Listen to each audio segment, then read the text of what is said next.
നമസ്കാരം, ശുഭമാണ്. അപ്പോൾ ഇന്നത്തെ വീഡിയോയിൽ നമുക്ക് ഹോബിയും പാഷനും തമ്മിൽ നമുക്ക് ഡിസ്കസ് ചെയ്യാം. അതായത് സാധാരണ രീതിയിൽ ഒരു വ്യക്തിക്ക് ഒരുപാട് തരത്തിലുള്ള ഹോബീസ് ഉണ്ടായിരിക്കും. അത് പാഷൻ ഒരുപാട് കാണില്ല. ഞാനൊരു എക്സാമ്പിൾ പറയാം. ഫുഡ് ഉണ്ടാക്കുക എന്ന് പറയുന്നത് ഒരു വ്യക്തിയുടെ ഹോബി ആയിരിക്കാം. അതായത് വീട്ടിൽ ഫുഡ് ഉണ്ടാക്കുക എന്ന് പറയുന്നത് അയാൾക്ക് സന്തോഷം നൽകുന്ന ഒരു കാര്യമായിരിക്കാം.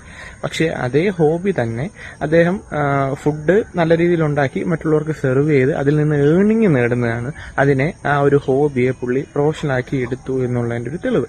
അതായത് ഹോബിയിൽ നിന്ന് നമുക്കൊരിക്കലും ഏർണിങ്സ്, നമുക്ക് വരുമാനം കിട്ടാൻ വേണ്ടി വളരെ പാടാണ്. പക്ഷേ അതിനെ നമ്മൾ സെലക്റ്റീവ് ആയിട്ട് നമുക്ക് ഏറ്റവും കൂടുതൽ ചെയ്യുമ്പോൾ സന്തോഷം നൽകുന്ന കാര്യം സെലക്ട് ചെയ്ത് ഒരുപാട് ഹോബീസ് ഉണ്ടാവും. ആ ഹോബിയിൽ നിന്ന് നമുക്ക് ഏർണിംഗ് കിട്ടത്തക്ക രീതിയിലാക്കി എടുക്കുമ്പോൾ അതിനെ ഒരു പാഷനായിട്ട് കൊണ്ടുവന്ന് അതിൽ നിന്നൊരു പ്രൊഫഷൻ, അതിൽ നിന്ന് വരുമാനം കിട്ടത്തക്ക രീതിയിൽ നമുക്ക് ചെയ്യാൻ പറ്റും. അതാണ് ഈ ഹോബിയും പാഷനും തമ്മിലുള്ള വ്യത്യാസം. ആ പാഷനെയും നമ്മൾ പിന്നെ വീണ്ടും നമ്മൾ അതിൽ നിന്ന് സോർട്ട് ഔട്ട് ചെയ്ത് നമ്മളതൊരു പ്രൊഫഷനാക്കി കൺവേർട്ട് ചെയ്യും.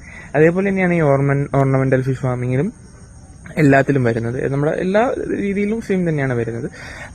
എന്ത് ചെയ്യുക, നമ്മുടെ ഹോബീസ് ആദ്യം ഡെവലപ്പ് ചെയ്തെടുക്കുക, ഡ്രീം വയ്ക്കുക. അത് കഴിഞ്ഞ ശേഷം പയ്യെ അതിൽ നിന്ന് സെലക്ട് ചെയ്ത് വളരെ കുറച്ച് മാത്രമേ കാണുള്ളൂ. എത്ര ചെയ്താലും മടുപ്പ് വരാത്ത ഏതെങ്കിലും നല്ല എന്ത് ചെയ്യുക ഹോബീസിനെ സെലക്ട് ചെയ്ത് പാഷനായിട്ട് കൊണ്ടുവന്നു കഴിഞ്ഞാൽ നമുക്ക് വിജയിക്കാൻ പറ്റും.